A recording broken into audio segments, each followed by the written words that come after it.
Damn, what's up, everybody? Thanks for tuning in to my eBay seller, eBay tutorial, um, eBay whatever. So it is actually Thursday, September 13th, 2018, and it's been a while since I actually made a video. I want to thank everybody for the following and being subscribed to my channel. I know it's not much, and I haven't been putting too much content out, but I'm gonna try and put as much content out as I can. Hold on, it's freaking raining right now. A storm is passing in Hawaii actually. So let me pause this real quick, and I'll be back. All right, I'm back. My dog was actually outside, so I had to go bring him in. But anyways, like I said, thanks for tuning in. So today we're gonna cover the topic of how to protect yourself as an eBay seller, and these are my 5 tips as far as protecting yourself. You know what's funny? I actually just got off the phone with eBay a few minutes ago, or and not a few minutes ago, but an hour ago. But what happened was the buyer was claiming that the listing was not as described, but I actually did protect myself and put a lot of information in the boxes and the item condition and all that. And I'm gonna cover that right in a minute. But overall, or what happened was eBay decided the case on the buyer's favor. So they basically got to I guess the case got it was in their favor. Sorry, I'm still trying to wake up right now, but the case was in their favor, and they were able to return the item. But I'm gonna tell you the story later on of what happened. So let's get to it. All right, the first thing is double check your listing. Sometimes we do sell similar because we're too lazy to actually fill out the whole description of the item and all that. All we want to do is just put pictures and list it.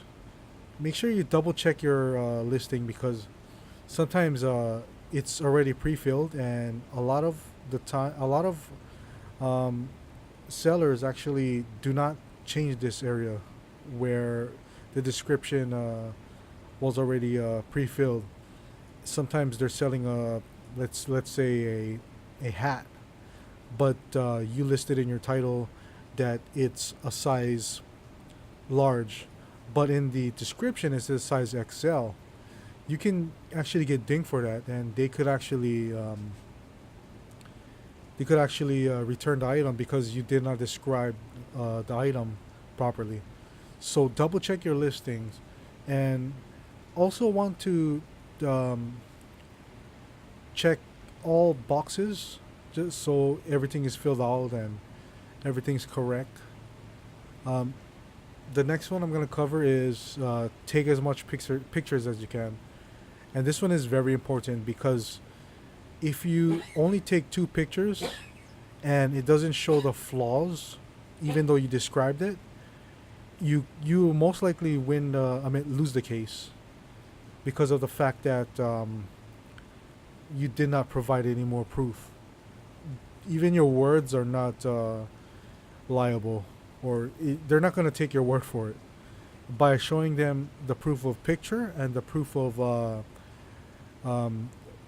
describing it, you'll most likely win the case. And it's good because the buyer can actually check the item to see if they actually like it, and by providing more pictures, you provide the buyer with more options, and maybe they don't like the color, or maybe they don't like how it looks on them, and blah blah blah. But take as much picture as you can. You guys have up to 12 pictures, and yeah, you guys have 12 pictures, and just utilize that, because the more pictures you have, also you'll be able to rank better as far as the listing goes. Sorry, I'm not really comfortable in this position. But the next one is check your return policy. Just because, um, I guess I say this because I don't accept returns, and especially in the case that the buyer made the mistake of not reading your listing and you have everything correct.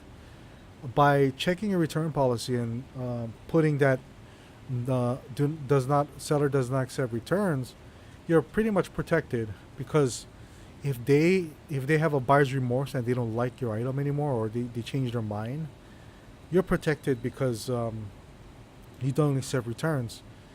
And if you do accept returns, I honestly suggest you guys charge for a restocking fee because that kind of deters the buyer from actually returning the item, especially if it wasn't your mistake and it was their fault that you that it was their fault.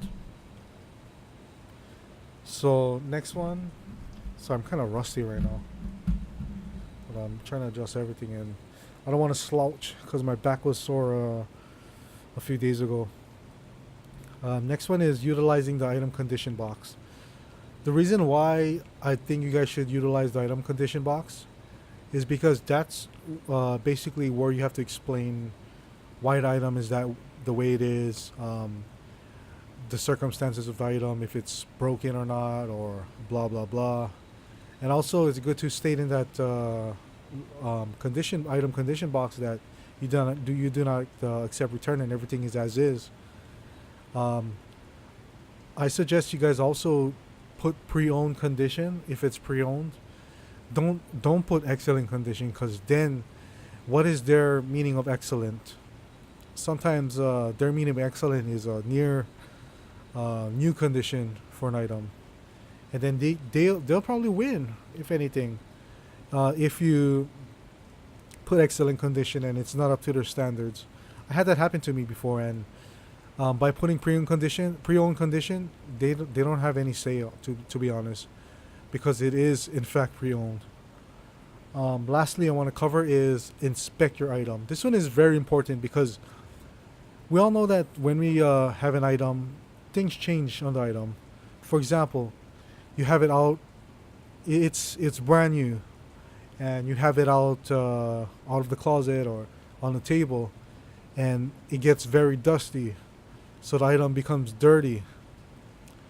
You want to inspect that because even a smudge of little dust, they can complain because it's not as described. So inspect your item. Also, by having when you have your item in storage, um, you actually have a chance of it getting damaged in storage.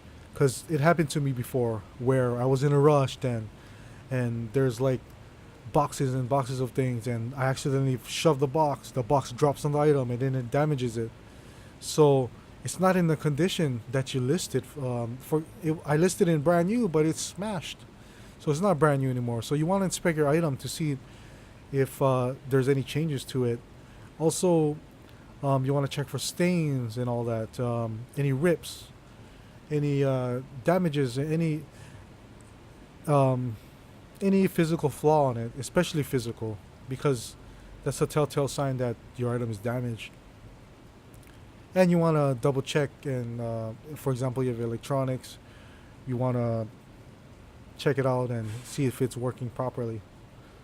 Um, yeah, so that's the five ways I have to protect yourself as an eBay seller.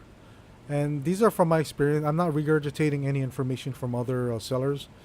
This is from my experience as a seller for a few years now. So to the story of what happened this morning. So a buyer actually wanted to return my item that I sold them. This is for a $150 item, and I paid $50 for. Well, they paid for $50 for shipping, so it's actually 200. So, what the buyer did was open up a claim for item not being described and missing pieces, I should say, um, and they did. So they made the argument that my listing was incorrect. My title was different. but in fact, my title was actually it was described as the item was, and they made a big deal about it. They even tried to extort me for $50.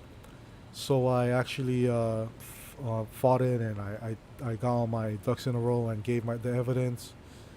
But this morning was actually the last day to resolve it with the customer. So the customer actually opened the case and had them step in, and I lost the case, which is very annoying because I've lost so many cases, and these eBay representatives, they're sorry to say, but they're very incompetent. So sometimes you have to educate them, especially if they're a new representative.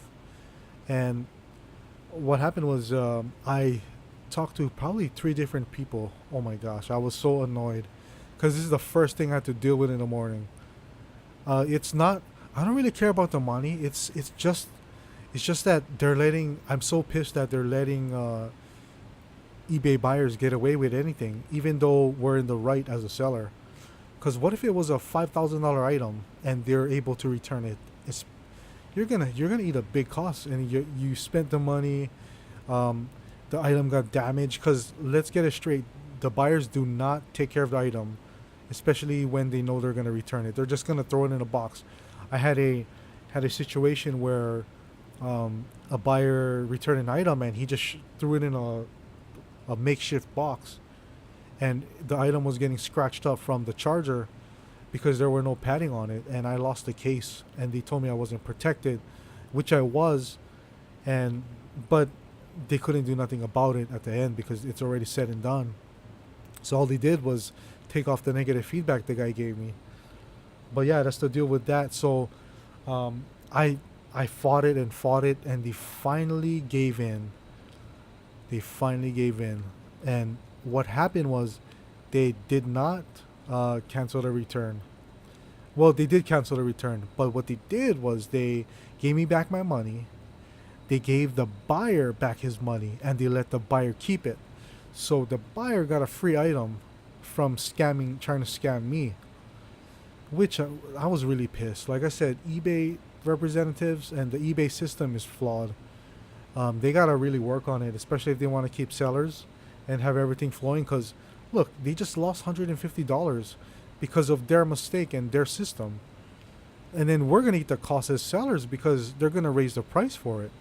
They're gonna raise the fees. They're gonna raise. They're gonna tack on all these other extra things, and they're making it harder for us as a seller.